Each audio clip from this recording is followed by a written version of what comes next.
bonjour tout le monde. Welcome back to the Bank of Canada and this morning's press conference about today's interest rate announcement. Le gouverneur Macklem va prononcer sa déclaration préliminaire et ensuite on va tourner aux questions des médias. After his opening remarks, Governor Macklem and Senior Deputy Governor Carolyn Rogers will be happy to take your questions until about 11:15 or so. Alors, Monsieur le Gouverneur, la parole est à vous. Thank you, Paul, and good morning. I'm very pleased to be here with Senior Deputy Governor Carolyn Rogers to discuss today's monetary policy decision. Today, we lowered the policy interest rate by 25 basis points to 2.5%. Through the recent period of trade upheaval, Governing Council has been proceeding carefully, paying particular attention to the risks and uncertainties facing the Canadian economy. Three developments have shifted the balance of risks since our July decision. First, Canada's labour market has softened further. Second, although there are still some mixed signals, on balance, recent data suggest upward pressures on underlying inflation have diminished. And third, with the removal of most retaliatory tariffs by Canada, there is less upside risk to future inflation. Aujourd'hui, on a réduit le taux directeur de 25 points de base pour le faire passer à 2,5%. Pendant la récente période de bouleversements commerciaux, le Conseil de direction a procédé avec prudence, en portant une attention particulière aux risques et aux incertitudes pour l'économie canadienne. Depuis la décision de juillet, trois choses ont changé l'équilibre des risques. Premièrement, le marché du travail canadien s'est encore assoupli.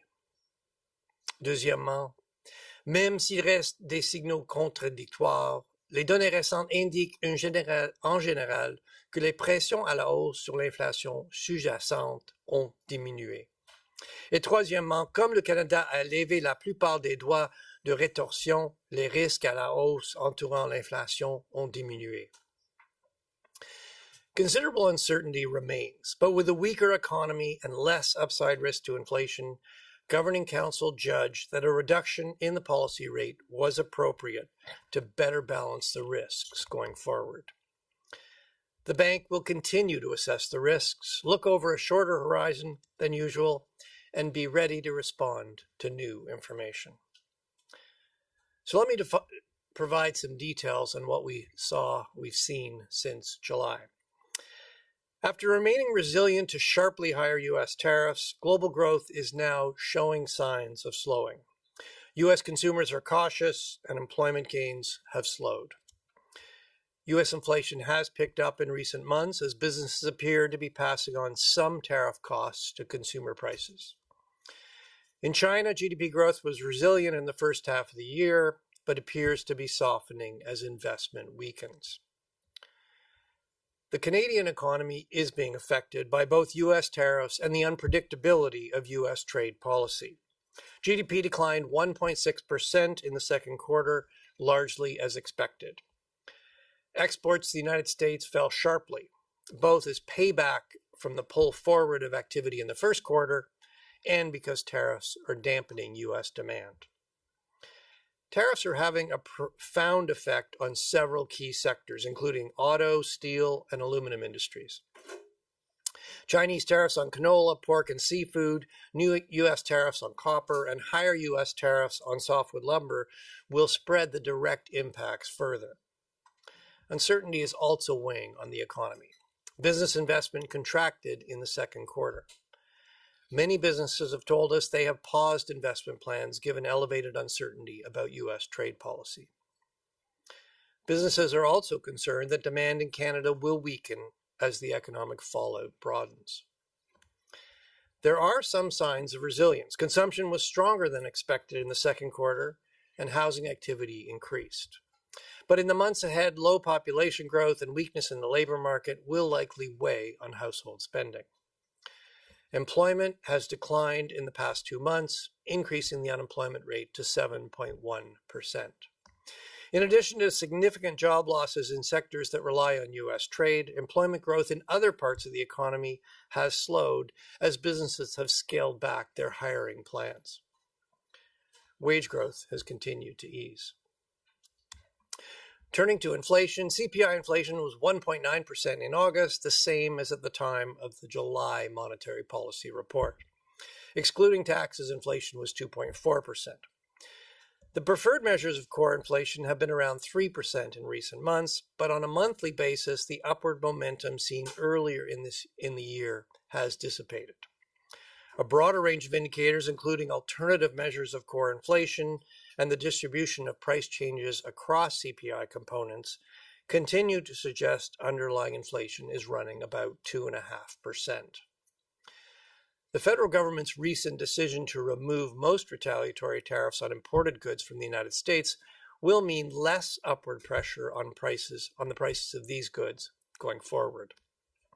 Still, the disruptive effects of shifts in trade will add costs even as they weigh on economic activity.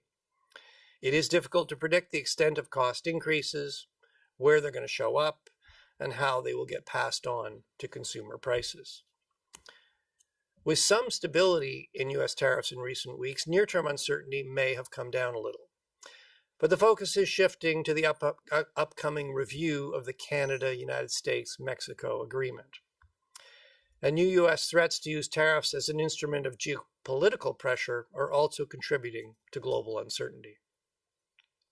Lors de cette décision, le consensus était clair: réduire le taux directeur pour la première fois depuis mars. On va continuer d'évaluer les répercussions des droits de douane et de l'incertitude sur l'activité économique et l'inflation. Notre priorité est de préserver la confiance des Canadiennes et Canadiens dans la stabilité des prix pendant cette période de bouleversements mondiaux. On va soutenir la croissance économique en s'assurant que l'inflation reste bien maîtrisée. At this rate decision, there was a clear consensus to lower the policy rate for the first time since March. We will continue to assess the impacts of tariffs and uncertainty on economic activity and inflation.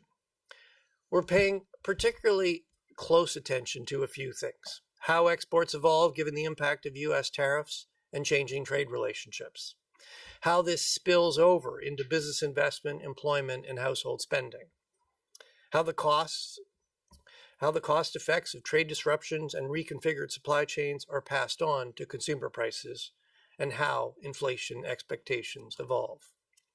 We are focused on ensuring that Canadians continue to have confidence in price stability through this period of global upheaval. We will support economic growth while ensuring inflation remains well controlled. And with that, the Senior Deputy Governor and I will be very pleased to take your questions. Okay, thank you, Governor. We will go to questions now. We'll start with the reporters who are here in Ottawa at the bank, and then we'll go to those who have joined us remotely. As usual, I'm going to ask people to please limit yourself to one question, and that way we can get to every media outlet and everyone will have a chance to participate. If I forget to do so, please state your name and affiliation. For those in the room, please press the button on the microphone in front of you to activate it. That way everyone will be able to hear the question, and then press it again to turn it off once you are done. Avant de poser vos questions, veuillez vous identifier si je ne l'ai pas encore fait. Et bien sûr, comme toujours, libre à vous de poser vos questions dans la langue officielle de votre choix. Okay, so we'll get started here in the room, and I'm going to call first on Paul Vieira of the Wall Street Journal. Good morning. Was there a lack of conviction among senior Bank of Canada policymakers that the easing in inflationary pressure is sustainable? And is that why your guidance today is rather cagey? You're reading a lot into that, Paul. Look, there was a clear consensus to cut our policy rate by 25 basis points. As we have for the last couple of meetings, we considered two alternatives: hold the policy rate where we are, or cut the policy rate. I think, what tipped the balance really in favor of a cut this time was there was a clear sense that the balance of risk has shifted, and I outlined the main reasons for that. Labor market has softened further. On inflation, the inflation picture hasn't really changed a great deal since where we were last January. total CPI inflation came out yesterday, 1.9%, where it was in the data we had at July. CPI ex tax came out 2.4 yesterday. I think it was 2.5 in July. If you look at our core measures, they remain, or the preferred measures of core, trim, and median, they remain around 3. I think if you look under the hood, though, what you can see is that, earlier in the year, we saw some upward momentum in those core measures. If you look at the more recent monthly readings on the core measures, that momentum has come off. Yes, if you look at the inflation data, there is some more comfort that some of those upward pressures we saw in underlying inflation are easing off. There's still some mixed signals there, and I indicated, we know tariffs are disrupting trade. We know businesses are looking for new suppliers. They're looking for new markets. That is bringing new costs. So, we're going to be watching those costs carefully and how those get passed through. So, I think, the guidance really is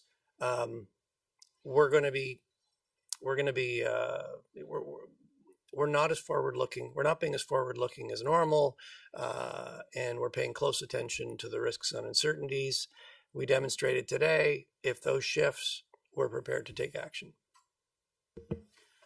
All right, I'll ask Kevin Carmichael from The Logic next, please.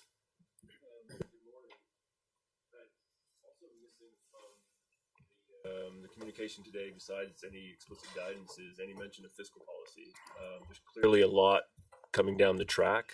Could you elaborate on how you're thinking about it? Surely it must have come up at the meetings, the deliberations over the past week. So on fiscal policy, there have been a number of announcements of targeted support to the most affected, to the directly affected sectors, the sectors that are facing new tariffs. There have also more recently been announcements on some big projects. From our perspective, we will, as those plans become more concrete, we will be assessing their macroeconomic impact. Yesterday, the Minister of Finance announced the budget will be tabled on November 4th. We'll certainly be looking at that closely. I mean, from our macro perspective, it's less about individual measures and more about how everything fits together, what the overall macro impact is. And certainly once we have the budget, we will be assessing the implications of the government's plans on the economic outlook, what that means for growth, for inflation, and ultimately for what we need to do with interest rates. Okay, Greg Quinn from Market News, please. Good morning to you both.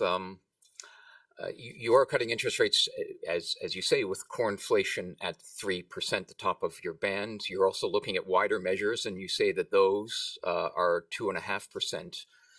Given how upset Canadians were when inflation jumped after the pandemic, aren't you taking some kind of a risk here with inflation pressures? Well, Greg, I do want to underline that, as you said, Canadians remain concerned about the cost of living.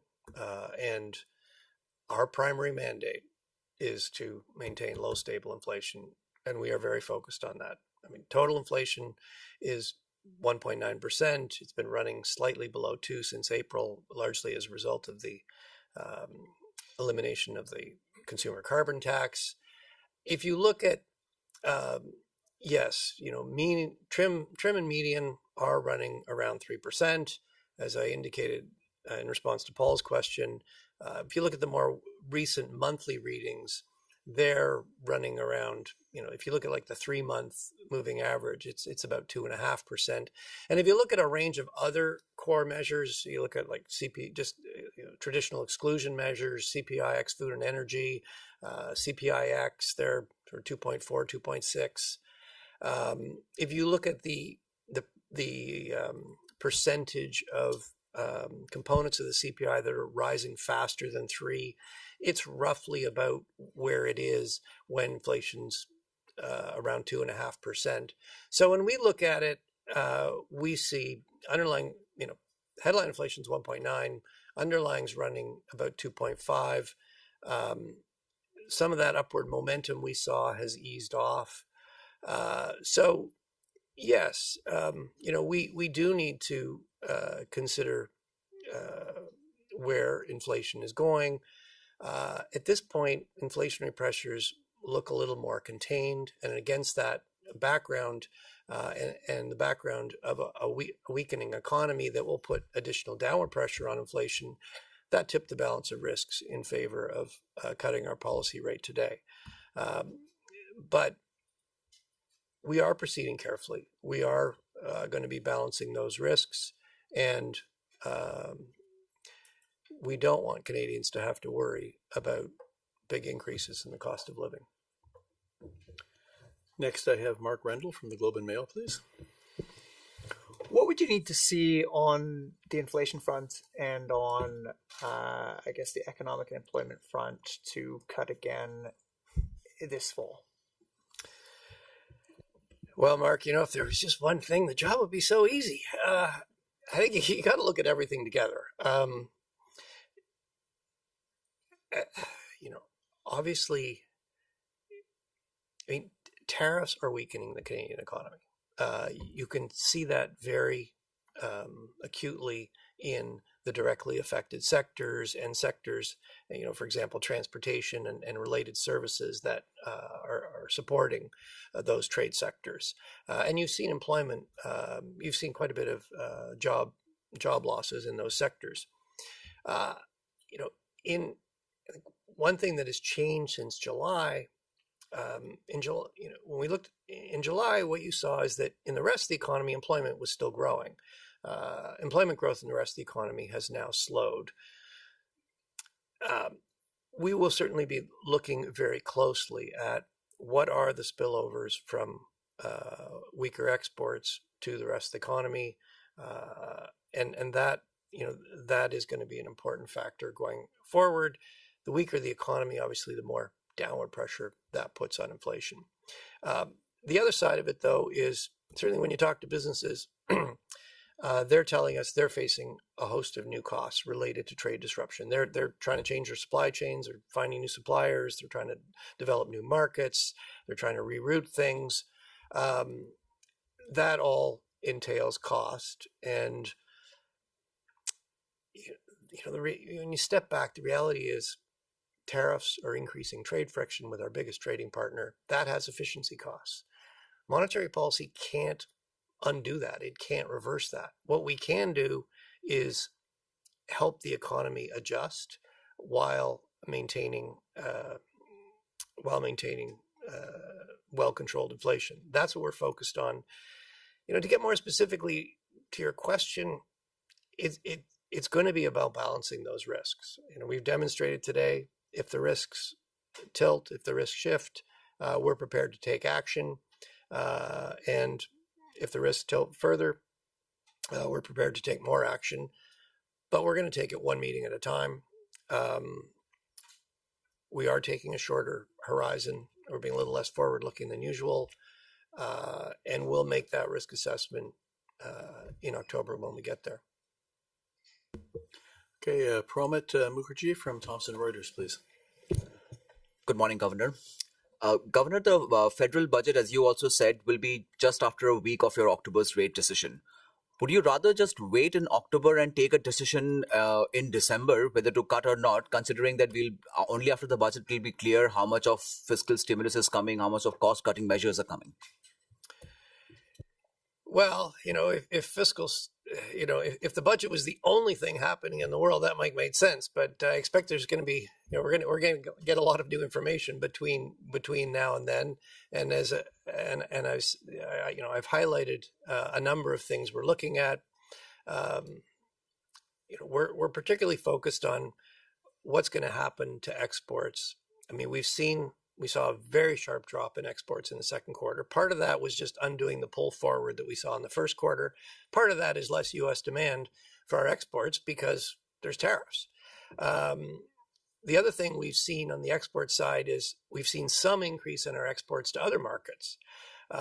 So going forward, we're going to be watching very closely, where do exports go from here? As I mentioned, how does that spill over into the rest of the economy? Where do those additional costs go that businesses are facing with the disruption of trade, and what happens to expected inflation? So those are the key things we're going to be watching, and we'll be looking at the balance of risks carefully as we come into October. Fiscal policy, I expect between now and the next decision, we will get some more information. As I said, for us, seeing it all put together in the budget is important because that gives you the kind of overall macro perspective. Okay, I'm going to call for the final time on Randy Thantong Knight from Bloomberg News. Randy. Hi, Governor. There are two parts to my question.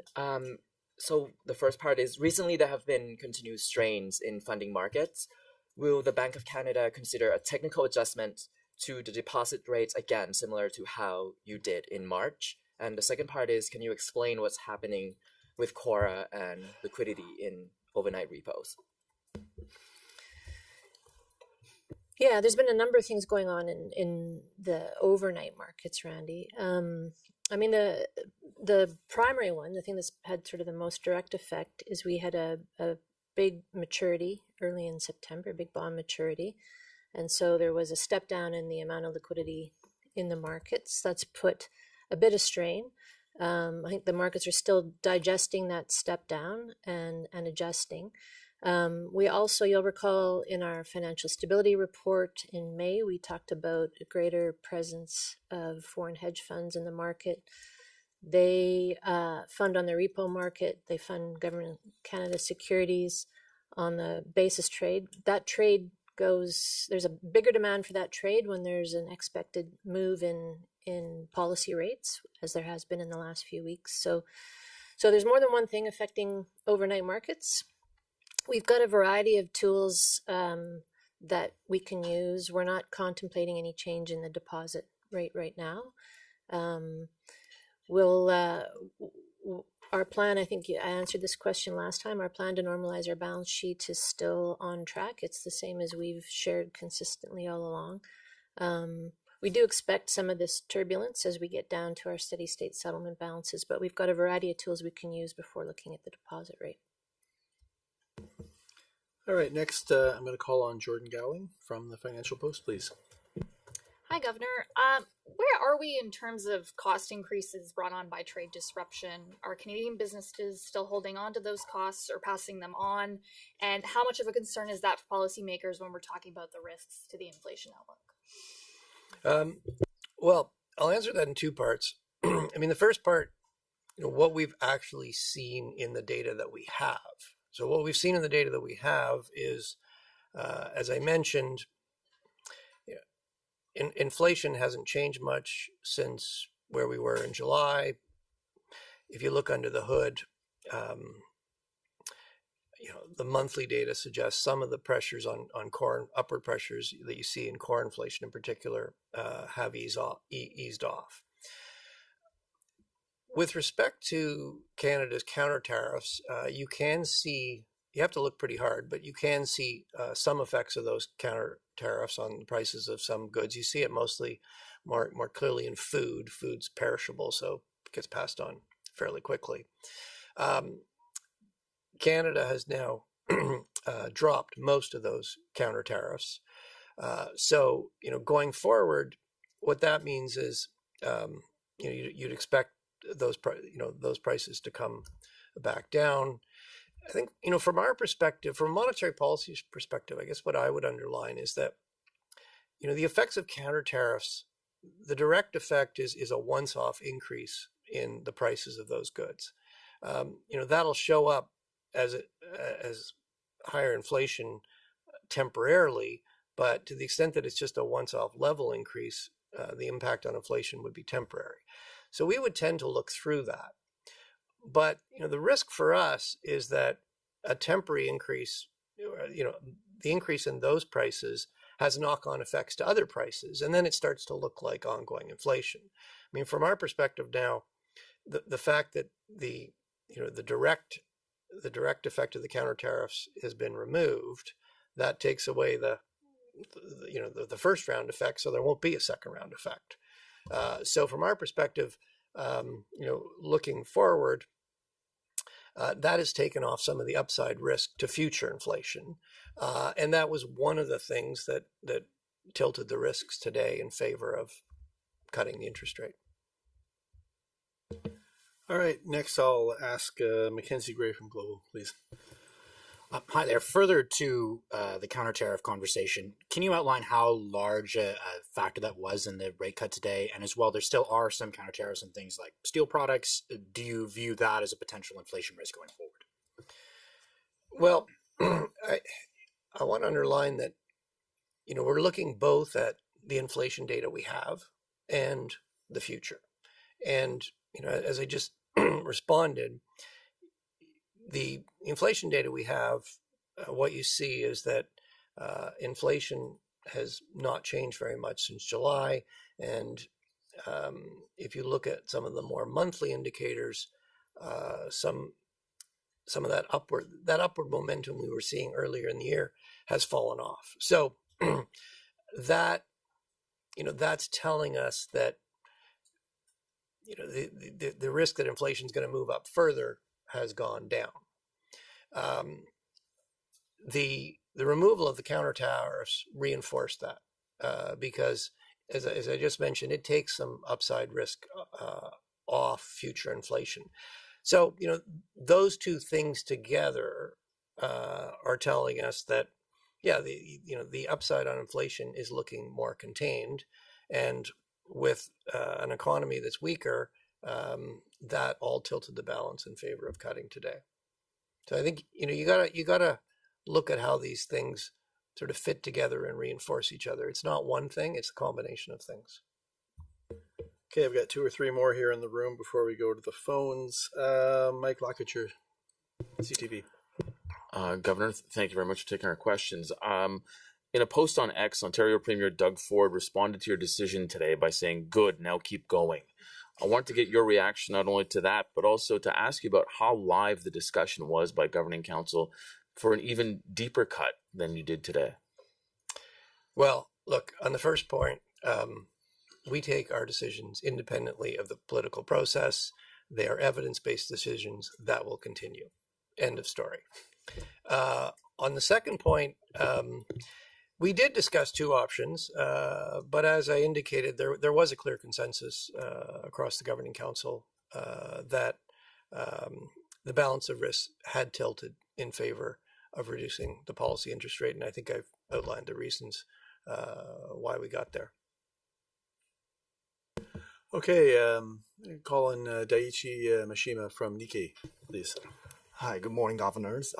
Looking ahead, if the Canadian economy fails to recover even as rate cuts continue, is there a possibility that the Bank of Canada might implement quantitative easing?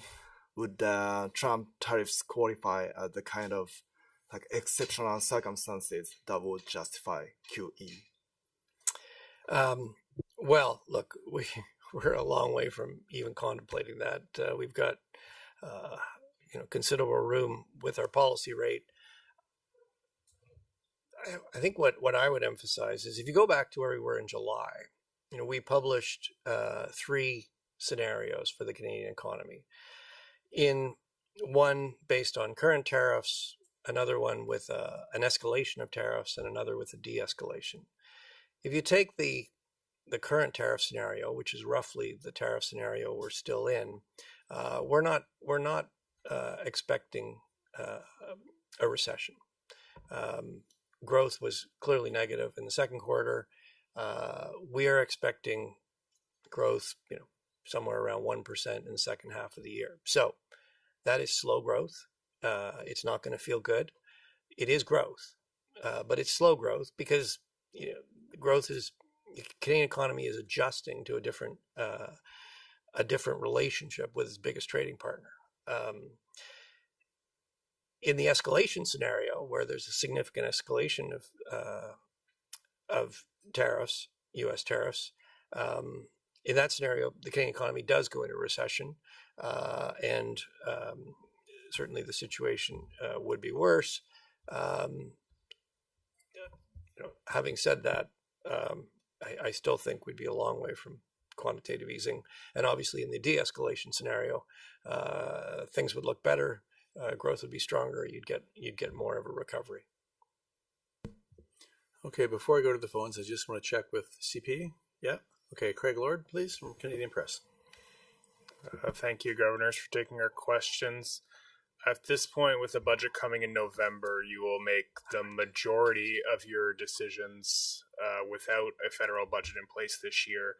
How much of the uncertainty you're grappling with is tied to the U.S. trade policy, and how much is tied to fiscal policy? I think I've said almost everything I can say on fiscal policy, so I'm going to ask the senior deputy governor to say something. I'm not sure what I can add. I mean, the governor's previous answer on fiscal was clear. I mean, it's one of the things we consider. It's not the only thing. There's a lot going on in the economy right now. There's a lot of uncertainty. We'll have the budget in November. We'll have another decision before the end of the year. We'll have some time to digest the budget, and it'll we'll be able to give you a sense of how we've assessed it, probably on our last decision in the year. The only thing I would add is that tariffs, particularly the way the U.S. has implemented them, the tariffs in place in the Canadian economy are applied to very specific sectors: steel, automobiles, aluminum. You got Chinese tariffs on canola, pork, and seafood. You've now got higher U.S. tariffs on softwood lumber, tariffs on copper. For the rest of the economy, for other sectors, actually, tariffs remain very low, providing your business is compliant with CUSMA. So the impacts are very concentrated in these sectors that have been hit and the services that are servicing those. Monetary policy is a blunt instrument. We can help the overall economy adjust, but we can't we can't target individual sectors. Fiscal policy really is a much better instrument for that. And there have been a number of targeted measures to support those sectors. And then, there's sort of a broader industrial strategy or a broader strategy, or how are we going to adjust to the reality that we're going to have a very different trading relationship with our biggest partner? How do we grow our internal market? How do we, get goods overseas? Those things are going to play out over longer periods. But it's all those things. So we will be looking at the what fiscal policy what fiscal policy is doing. We'll take that into account as we take our decisions. As I said, the most monetary policy can't undo the effects of tariffs. The most it can do is try to help the economy adjust at a macro level while keeping inflation well controlled. Okay, I've got 3 reporters on the line. You've all done this before, but I'll just remind you to come off mute only to ask your question, then go back on mute as soon as you're done. That way everyone can hear the response. Let's start with John McFarlane from Yahoo Finance Canada, please. Hi there. Thanks so much for taking our questions. You've said the bank is watching developments over a shorter horizon than usual. And there was talk as rates were being increased a few years ago that changes can take a year or more to work through the economy. So I want to know how you're thinking about lag effects in the present context, given that trade shocks seem to be having fairly immediate effects. Well, you're right. Monetary policy still works with a lag. That hasn't changed. So yes, we do need to factor that in. I mean, the lagged effects of the cuts we've done over the last year, those we have a pretty good handle on. There's, as Milton Friedman famously said, there's long and variable lag. So, there's always some uncertainty. But, before we got hit with tariffs, we could see lower interest rates were feeding through the economy. Growth was picking up. The unemployment rate was ticking down. Then, come February, we're hit with a series of tariff threats, tariff reversals, and we've seen the consequences of that. I will stress that, yes, we have shortened our horizon. That makes sense in a situation of greater unpredictability.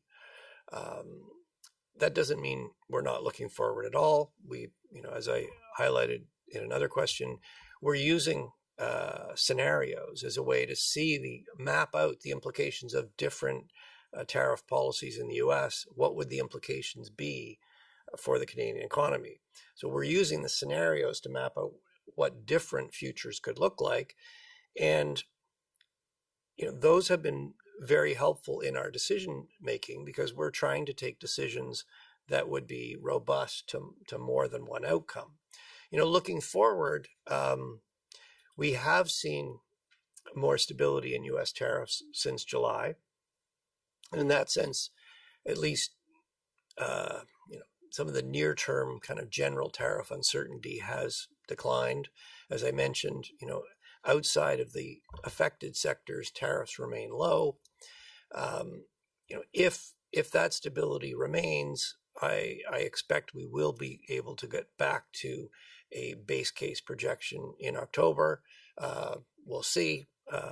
Certainly something could happen to throw us off that plan, but let's hope this stability continues and there's enough predictability that we can revert back to a baseline forecast. Okay, next I've got Rob McClister from Mortgage Logic News, please.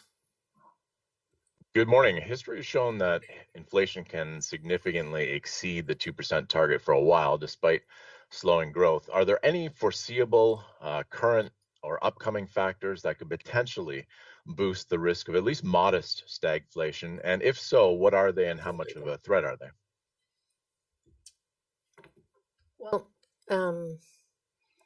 as the governor just outlined, I think we continue to think through a number of different scenarios.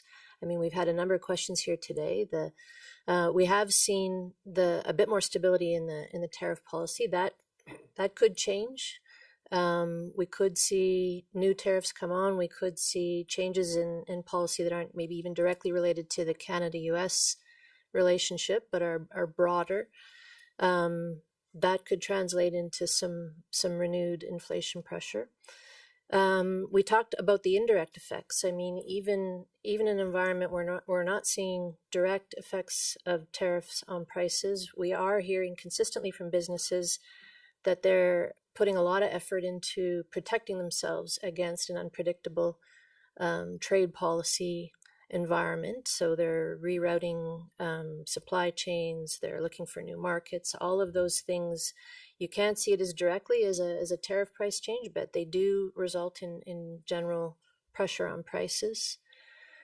We've talked about fiscal policy. We'll wait to see what that brings. So there's a number of risks out there, which is exactly why we're being cautious. We're shortening the horizon that we look over when we make our decisions, and making use of alternatives like scenarios and stuff to think through how these different outcomes could affect both inflation and growth. And our final question is from Anna Pereira of the Toronto Star. Hi, good morning. Can you hear me okay? Yes, go ahead. So, Governor, you mentioned in your opening remarks that low population growth will weigh on household spending. How else does the central bank see that impacting the current weakness in the economy? And are you worried at all that it could prolong the contraction already caused by the trade war? Well, what I would emphasize is that, population growth adds to both demand and supply in the economy. So, yes, lower population growth means there's less new consumers in the economy, so you're going to see less growth in consumer spending. It also means that there's less new workers in the economy, so there's less new people looking for jobs in the economy. Other things equal, that should mean the unemployment rate wouldn't go up as much as it otherwise would have. So, and basically over longer periods of time, these demand and supply effects are balanced out. We've been through some big swings in population growth in recent years, coming out of as the economy reopened in post-pandemic. There was a big surge in population growth in Canada, and what did that do? Well, yes, it added, the labor market was overheated. It added some workers. It also put more pressure on the housing market, boosted consumption. We're now seeing the other side of that. I think, from our perspective, the message is, historically population growth has evolved pretty smoothly. And so we have sort of certain rules of thumb about, what potential growth can be, how many new workers you would expect to be added to the labor market every month. We need to adjust those rules of thumb to the reality that population growth is lower. So, the number of jobs that the labor market needs to create every month to keep up with new entrants is lower than it's been historically. The amount of extra growth you're going to get in consumption by adding new people to the economy is going to be lower than it's been historically. So we tend to report numbers aggregate, but it is useful in that setting to look at consumption both in total and in per capita terms. Obviously, for each individual person, it's more per capita that matters. For the whole economy, though, total also matters. So you need to look at both of them. And that will do it for today's press conference. Thank you, Governor, Senior Deputy Governor. Thank you all for joining us. À la prochaine.